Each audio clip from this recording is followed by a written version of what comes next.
অজুর পানি ছিটাফোঁটা অন্য পানিতে পড়লে কি পানি অপবিত্র হবে? না, অজুর পানি অন্য পানিকে অপবিত্র করে না, অপবিত্র করে না। কিন্তু অজুর পানিটা নিজে অপবিত্র, মানে সেই পানি দিয়ে আর অজু করার যোগ্যতা থাকে না। এটা বুঝেন? হ্যাঁ, আপনি খাচ্ছিলেন পানি খেয়ে যদি আপনি কুলি করেন, এই পানিটা অপবিত্র নয়, কিন্তু এই পানিটা খাওয়ার অযোগ্য।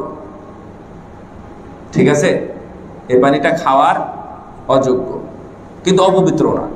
অনুরূপভাবে অজুর পানি অপবিত্র না, কিন্তু তার মধ্যে একটা গুণ নষ্ট হয়ে যায়, তা হলো ওটা মুস্তামাল, ব্যবহৃত পানি। ব্যবহৃত পানির তার অজু হয় না। এই জন্য ছোট পুকুরে এত মানুষ ফরজ গোসল করবে, অজু করবে ইত্যাদি, এটা ঠিক না।